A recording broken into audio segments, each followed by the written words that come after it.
जब आंखों में अरमान लिया, मंजिल को अपना मान लिया, है मुश्किल क्या आसान क्या, जब ठान लिया तो ठान लिया। जी हाँ दोस्तों, स्वागत एक बार पुनः आप सभी लोगों का। आज हमारे साथ में है रवि आचार्य। रवि हमारे B4 बैच के विद्यार्थी हैं और इन्होंने इस बार अपनी ग्रेजुएशन कंप्लीट करके MSc एंट्रेंस का एग्ज़ाम दिया और पहला ही एग्ज़ाम था इनका और रैंक के साथ में इन्होंने सिलेक्शन निकाला। और जब खुशी इतनी बड़ी हो तो नो डाउट रवि से कुछ सीखने को मिलेगा। तो आज रवि क्या आप लोगों को अपनी इस जर्नी का, अपनी सफलता का और उनके द्वारा दिए गए इस पहले एग्ज़ाम का जो अनुभव है वो हम लोगों के साथ में साझा करते हैं। क्या ये अपनी इस सफलता का राज बताते हैं? चलिए आज इन्हीं की जुबानी जानते हैं। स्वागत रवि आप सबका हमारे इस ऑनलाइन प्लेटफॉर्म पे। सबसे पहले तो आप अपना परिचय दीजिए हमारे बच्चों को और ये बताइए कि आपने ग्रेजुएशन कब पास आउट किया और आपने ग्रेजुएशन के साथ में उत्कर्ष का ऑफलाइन बैच कब ज्वाइन किया था और कैसे आपने तैयारी किया था? सर मेरा ग्रेजुएशन अभी 2023 में हुआ है कंप्लीट रिसेंटली और मैंने फाइनल एग्ज़ाम देके प्रिपरेशन तो चल ही रही थी नॉट सेट वाली और फाइनल एग्ज़ाम देके मैंने MSc का एंट्रेंस एग्ज़ाम दिया। उसमें मेरी कोई एक्स्ट्रा एफर्ट तो थे नहीं, बस वही था कि जो नर्सिंग में मैंने आपसे पढ़ा था और अपने जो B4 बैच में पढ़ा था नॉट सेट की तैयारी में, उसके अलावा कुछ एक्स्ट्रा नहीं था। उसी प्रिपरेशन के दम पे मैंने जो भी एग्ज़ाम दिया उसमें ये रिज़ल्ट रहा है आपके सामने अभी। और नॉट सेट का जो रिज़ल्ट रहेगा वो अलग बात है, लेकिन इसमें मैंने कुछ एक्स्ट्रा एफर्ट नहीं डाले जैसे कि लोग करते हैं MSc के लिए एक्स्ट्रा प्रिपरेशन। वो मेरा नहीं था, मतलब आप कंटिन्यू बैच से पढ़ रहे थे? जी सर। अच्छा ये बताइए कि आपने ग्रेजुएशन कौन से ईयर में स्टार्ट किया था? 2018 में स्टार्ट किया था सर। 2018 में एडमिशन डाला और मतलब जो आपने 2018 में फर्स्ट ईयर में आप थे तो आपने ये जो पढ़ाई है हमारे प्लेटफॉर्म के थ्रू जब आपने पढ़ना शुरू किया, ये आपको कब पता चला? सर मेरे को 2020 में पता चला। 2020 में, मतलब उस समय आप सेकेंड ईयर में थे? हाँ सेकेंड ईयर में। हाँ, उस समय आपने कहाँ क्या देखा? सर मेरा जो आपके साथ जो इंटरेक्शन था वो सबसे पहले ऑनलाइन ही रहा था, यूट्यूब के द्वारा। ओके, यूट्यूब के द्वारा ही पता चला। मैं वैसे आपको पर्सनली जानता था 2018 में, लेकिन जो आपका जो पढ़ाने का वे है और जो प्लेटफॉर्म है आप कहाँ पढ़ाते हैं, कैसे पढ़ाते हैं, वो पता चला कि मतलब आपने तब से तैयारी स्टार्ट कर दिया? जी नहीं सर, तैयारी नहीं करी थी लेकिन ऐसे कभी कभी देख हाँ लेते थे। बिल्कुल बिल्कुल। हाँ, ऐसे ही कोई टॉपिक देखना हो तो ऐसे हाँ बिल्कुल। तो फिर जब आप आई थिंक फोर्थ ईयर में आपने उत्कर्ष का ऑफलाइन बैच ज्वाइन किया? जी सर। B4 batch. तो जब आपने उत्कर्ष का ऑफलाइन बैच ज्वाइन किया उस समय तक आपकी प्रिपरेशन कैसी थी? सर सच बताऊं तो मेरी नर्सिंग में जो क्या होता है वो मेरे को उत्कर्ष में नवंबर में आने के बाद में पता चला। उससे पहले नर्सिंग में क्या होता है क्या नहीं मेरे को सच बताया नहीं पता था। अच्छा, इतना ज़्यादा आपने पहले पढ़ नहीं बिल्कुल भी नहीं पढ़ा हुआ था सर, बिल्कुल भी। तो फिर आपने जब ऑफलाइन प्लेटफॉर्म से जब आप तैयारी करने आए तो आपने क्या उस समय आपको ये पता था कि मुझे को MSc एंट्रेंस देना है या नॉट सेट का एग्जाम देना है? नहीं सर, जब मैं किस एग्जाम की प्रिपरेशन के लिए उत्कर्ष का बैच ज्वाइन किया? सर एक्चुअल में सर जो मैंने प्रिपरेशन के लिए किया था वो तो सर नॉट सेट का था। नॉट सेट का था? बिल्कुल। उस समय आपके दिमाग में MSc एंट्रेंस का एग्जाम होता है ये पता था या नहीं था? नहीं सर, ये पता तो था क्योंकि जब मैं फोर्थ ईयर में आया था, जब फोर्थ ईयर में जब मैं था और उससे पहले जो 2022 का MSc एंट्रेंस का जो रिजल्ट आया था उसमें मेरे सीनियर्स भी थे, उन्होंने भी दिया था, तब मेरे को भी था कि मतलब मुझे भी देना है एक बार, लेकिन ये नहीं था कि MSc करना है ऐसा कुछ। और ये तो बिल्कुल भी नहीं था कि मैं सेलेक्ट होकर रैंक के साथ में हो जाऊंगा?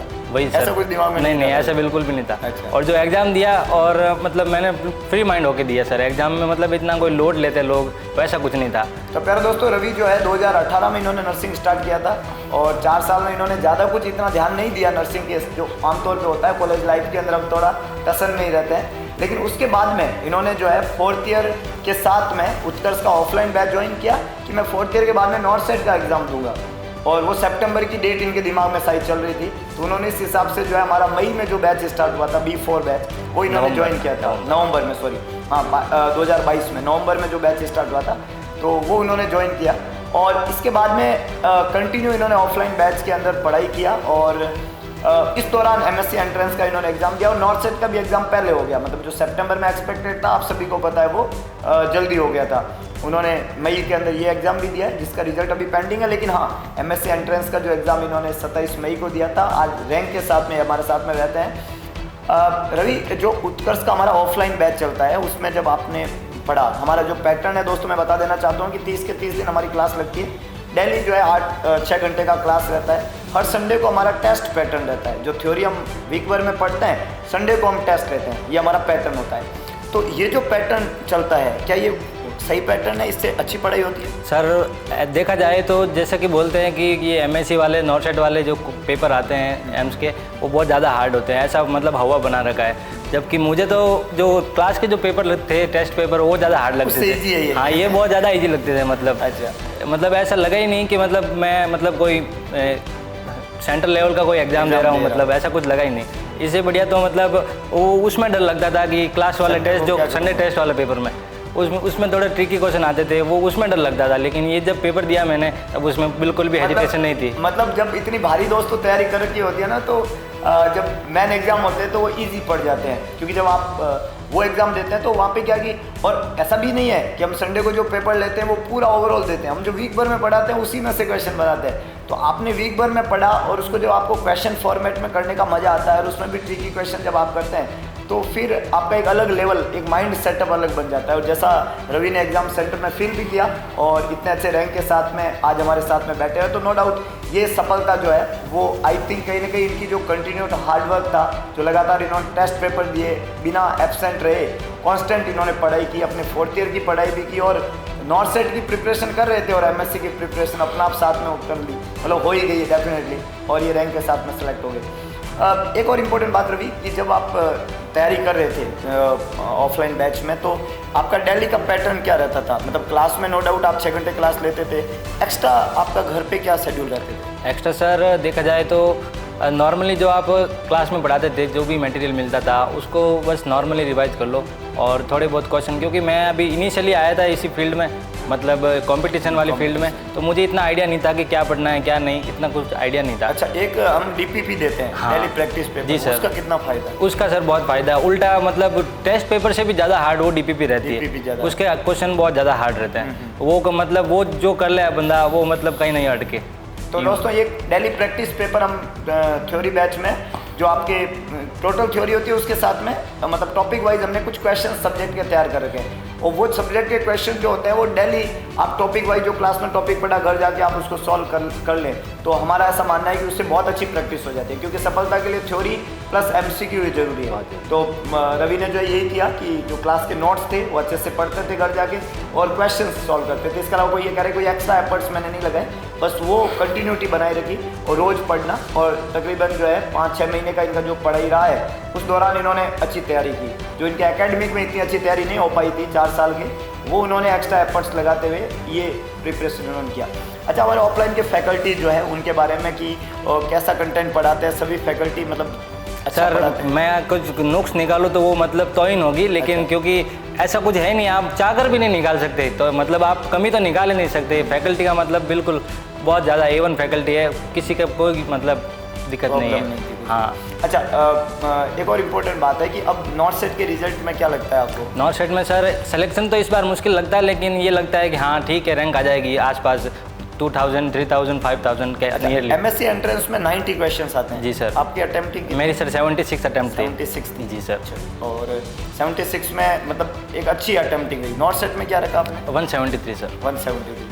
तो ये 2 तरह की अटेम्प्टिंग है दोस्तों, लगभग इक्वल अटेम्प्टिंग है। 173 और उधर इन्होंने 73 किया है 90 क्वेश्चंस में से, और इसमें तो इन्होंने रैंक निकाल ही दिया, लेकिन अब नॉर्सेट में इंतजार रहेगा। वैसे थोड़ा इनका कहना है कि पेपर थोड़ा लेवल का था, तो इतना अच्छा कॉन्फिडेंस इनको नहीं है, लेकिन हाँ ये अगले नॉर्सेट के लिए अभी तैयार है कि आगे वाले नॉर्सेट को हम फिर से देख लेंगे, है कि नहीं? अच्छा, बच्चों को क्या सजेशन आपकी तरफ से, कोई 2 वर्ड की, कैसे उनको प्रिपरेशन करना चाहिए कि वो कोई एमएससी एंट्रेंस का एग्ज़ाम दे या नॉर्सेट का एग्ज़ाम का तैयारी कर रहे हैं? सर आप जो पढ़ाते हैं कोचिंग में जो पढ़ाते हैं वो सफिशिएंट है, उसके अलावा कुछ भी भटकने की या कोई भी मतलब, या आप ये सोचो कि कहीं मैं वहाँ से पढ़ लूँ वहाँ से पढ़ लूँ, कहीं भटकने की ज़रूरत नहीं है आपको।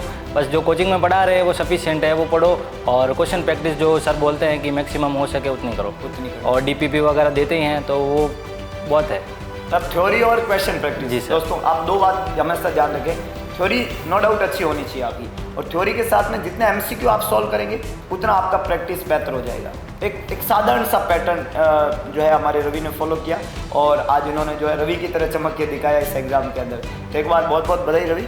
और कोई 2 ऐसा मोटिवेशनल लाइन हमारे बच्चों के लिए जो आपने कभी अपनी ज़िंदगी में सुनी और आपको बहुत अच्छा? सर जी बिल्कुल बिल्कुल, जैसे कि आप बोलते हैं कि जो कर्म जो है उसी का रिजल्ट है फल, कि जैसा आप कर्म करोगे, जैसा आप हार्डवर्क करोगे, तो बोलते हो ना आप करना है वो 95, वो थोड़ा टफ है। जो आप सिखाते हैं वो 95 सिखाते हैं, 5% तो अपना आप हो जाएगा पीछे वाला। क्या बात है, क्या बात है। तो इनका कहना है कि आप कर्म करते रहे, फल अपना आप मिलेगा। तो आप अगर कंटिन्यू हार्ड वर्क करते हैं, मेहनत करते हैं, तो डेफिनेटली फल जरूर मिलता है। और संकल्प के साथ में पढ़े, संकल्पित हो और एक अच्छी प्रिपरेशन जो है आप लोगों भी करनी चाहिए। एक बात पुनः रवि को बहुत बहुत बधाई। और प्यारे दोस्तों, एक बात हमेशा लाइफ में आपको याद रखनी चाहिए कि ईश्वर का दिया कभी अल्प नहीं होता, जो टूट जाए वो संकल्प नहीं होता। हार को लक्ष्य से दूर ही रखना मेरे दोस्त, क्योंकि जीत का कोई विकल्प नहीं होता। और सौगंध महादेव की, हम पैदा हुए हैं जीतने के लिए। संकल्प सिर्फ एक ही है, जब तक तोड़ेंगे नहीं तब तक छोड़ेंगे नहीं। तो ये हमारे रवि रैंक के साथ में पहला ही एग्जाम क्रैक किया। आप भी आ सकते हैं इस हॉट सीट पे और आपकी जुबानी अपनी कहानी बता सकते हैं रैंक के साथ में। इंतजार रहेगा, जरूर रैंक लेके आइएगा। फिर मिलते हैं, तब तक के लिए जय हिंद, जय भारत, जय माँ का।